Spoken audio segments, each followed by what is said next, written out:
সাম্প্রতিক সময়ে দেশের জনস্বাস্থ্যে উদ্বেগ ছড়াচ্ছে রাসেলস ভাইপার বা চন্দ্রবোরা সাপ। শুরুতে রাজশাহী অঞ্চলে সাপটির আনাগোনার কথা শোনা গেলেও এখন আরও কিছু জেলা থেকে এর কামড়ে মৃত্যুর খবর আসছে, যা নিয়ে ব্যাপক আলোচনা চলছে গণমাধ্যম ও সামাজিক যোগাযোগ মাধ্যমে।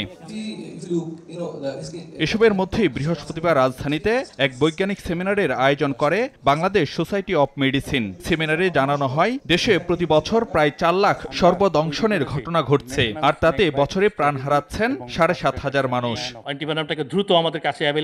হঠাৎ কেন বাড়ছে প্রায় বিলুপ্ত হতে যাওয়া রাসেলস ভাইপারের উপদ্রব? সেমিনারে বিশেষজ্ঞ চিকিৎসকরা বলেন, বৈশ্বিক উষ্ণতা বৃদ্ধি, পরিবেশের ভারসাম্য বিনাশী কর্মকাণ্ড সহ নানা কারণেই বংশ বিস্তারের অনুকূল সুযোগ পাচ্ছে রাসেলস ভাইপার। তবে এ নিয়ে ছড়ানো হচ্ছে নানা অপতথ্য। এটা দ্রুত বিস্তার লাভ করছে কারণ সে তার পরিবেশ পেয়ে গেছে এবং তার খাবার পেয়ে গেছে।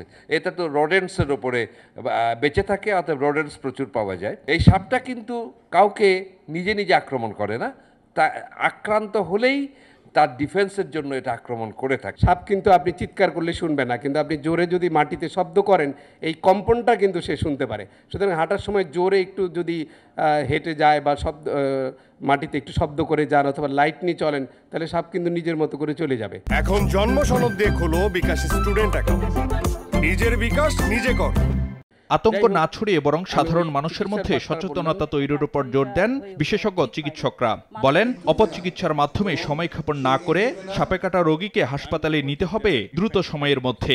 এটা একটা প্রিভেন্টেবল ডিজিজ, এটা একটা ট্রিটেবল ডিজিজ। একটা বিরাট ফ্যাক্টর যে আমরা সব দেখছি যে এই পেশেন্টগুলো হাসপাতালে আসার আগে একটা বিরাট সময় নষ্ট হয়ে যায় ওজাদের হাতে। ইনফরমেশন যখন একটা রং হতে যায় না, গোটা জাতি কিন্তু তখন একটা ভেবাচাকা খেয়ে যায়। সাপে কামড়ানোর রোগীকে 100 মিনিটের মধ্যে যদি আইভি দেওয়া যায় অ্যান্টিস্নেক ভেনম, তাহলে এই রোগীর মরার চান্স খুবই কম।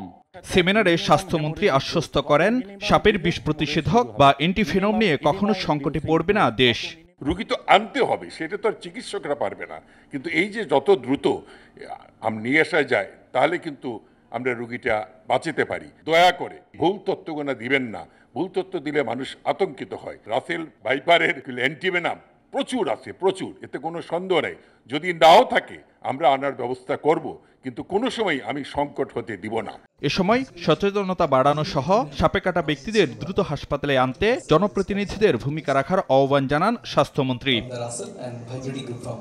ফারুক ভিয়া, রবিন, সময় সংবাদ, ঢাকা।